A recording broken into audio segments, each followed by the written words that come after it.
Salam warahmatullahi wabarakatuh. Selamat pagi. Pagi ini cerah banget, sempat jemur burung. Nah, ini punya waktu sedikit, kita berbagi di kolom komentar lagi ya. Ini memang banyak timbul pertanyaan, banyak banget pertanyaan yang masih belum saya jawab di kolom komentar. Kita ambil satu dulu ini ya, tentang pembahasan. Kawan kita bertanya, kapan waktu yang tepat untuk mengambil anak keturunan dari si merpati tersebut? Berarti ini player yang dia bahas ya. Kapan waktu yang tepat untuk mengambil anak keturunannya? Entah pun dia yang ngelolo, tapi kayaknya nggak boleh deh ya, itu nggak boleh. Ambil telurnya, terus kita taruh ke babu lolo. Itu kapan waktu yang tepat? Penasaran? Silahkan jawab di kolom komentar. Yang punya pengalaman atau punya prinsip-prinsip yang lain, silahkan di kolom komentar. Kita saling sharing, nggak saling berdebat. Oke, semoga bermanfaat video kita pagi ini.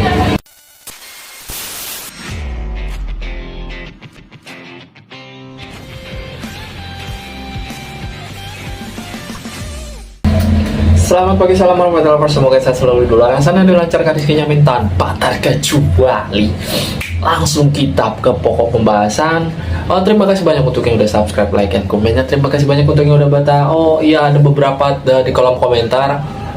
Dan dia bilang, Bang, alhamdulillah burung saya juara setelah mengikuti edukasi segala macam dari VT ini. Maaf Bang, itu yang juara bukan karena saya. Mungkin karena kita saling curhat, saling memperbaiki kesalahan dalam perawatan burung bahan ataupun player. Jadi itu rezeki sampean. Oke, itu rezeki sampean karena sampean udah berusaha, kerja keras, komitmen, konsisten dalam perawatan merpati dan hasilnya begitulah. Berarti patut bersyukur ya, alhamdulillah. Langsung aja ke pokok pembahasan. Kapan waktu yang tepat?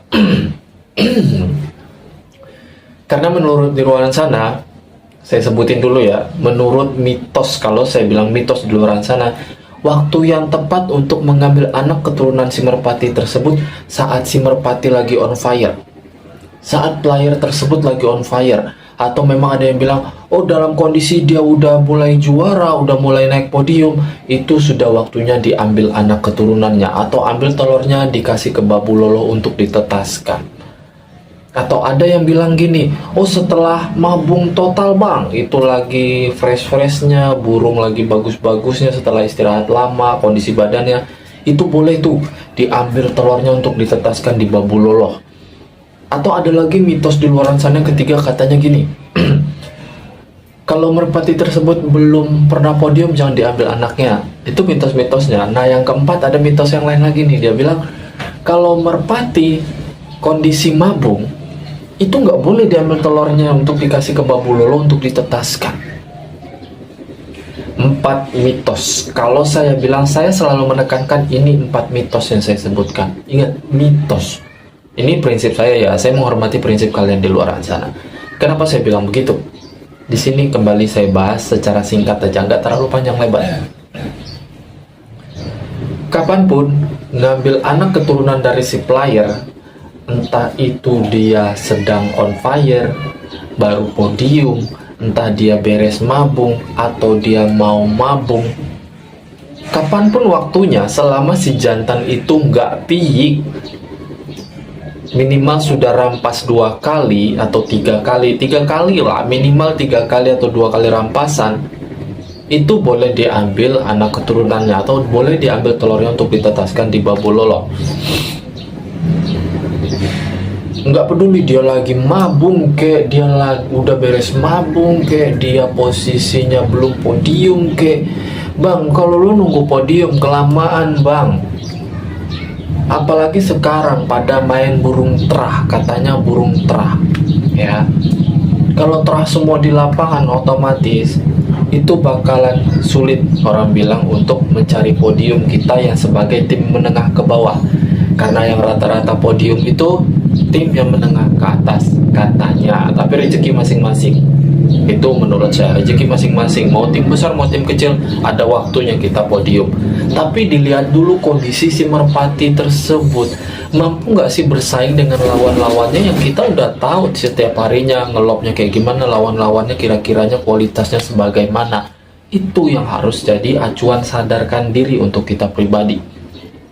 Baru di situ kita bisa jadi pertimbangan kualitas burung kita melawan kualitas burung dia, mampu atau enggak. Baru selanjutnya pemikirannya, kalau rezeki Allah yang ngatur, semoga podium. Itu yang benar. Nah, jadi kalau mau ngambil anak keturunannya boleh aja, kapanpun. Nggak usah nunggu, woi waktunya kerja dia bagus, ambil anaknya. Enggak, bang. Kita ambil simpelnya aja, dia terah jantan, terahnya betina. Kalau memang merpati tersebut udah rampas, misalkan jantan 2 atau 3 kali rampas, itu udah bisa diambil anak keturunannya.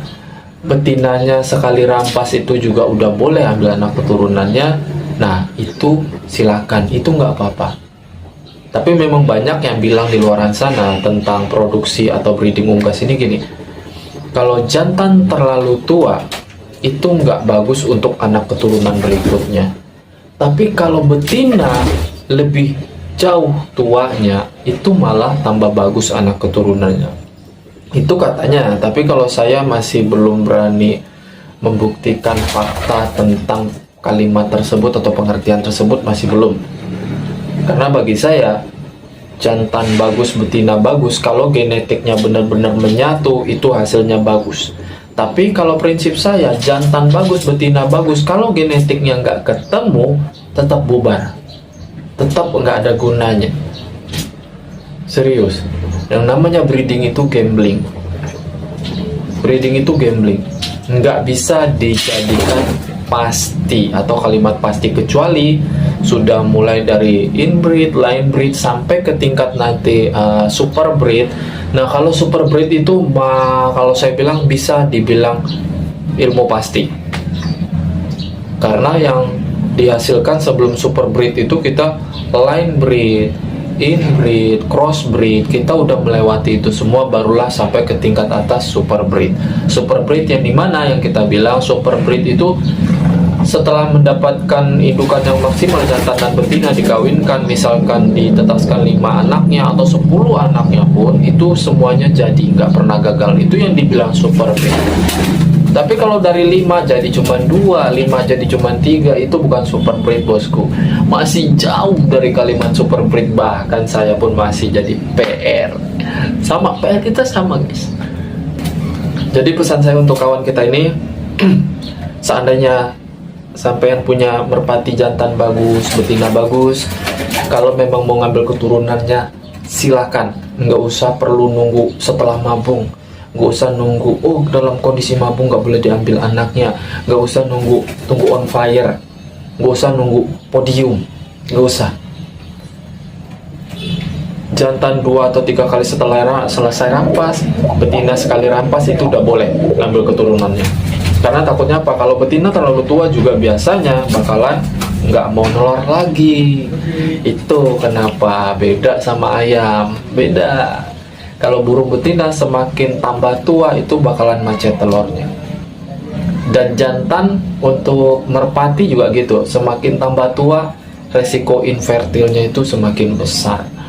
Itulah kenapa sedanglah untuk 2 kali rampasan atau sampai 3 kali rampasan ke atas udah boleh ambil telur atau anak keturunan si jantan. Betina setelah sekali rampas piik itu udah boleh ambil anak keturunannya. Kalau memang sekiranya jantan dan betinanya bagus ya.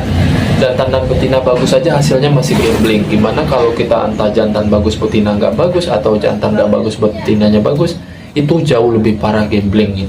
Butuh waktu, butuh proses, butuh perawatan, duit juga butuh. Ya enggak, pengeluaran itu gede di merpati kayak gini. Saya rasa cukup, semoga paham viti pembahasan kita kali ini. Memang kalau seandainya kurang jelas, di kolom komentar tetap saya jelaskan, walaupun nggak terlalu panjang kali lebar, singkat padat jelas. Silakan di kolom komentar kalau memang punya persepsi yang lain, yang berbeda. Yang penting menggunakan kalimat positif sambil bercanda, nggak apa-apa. Terima kasih banyak. Salam Merpati Lovers Indonesia.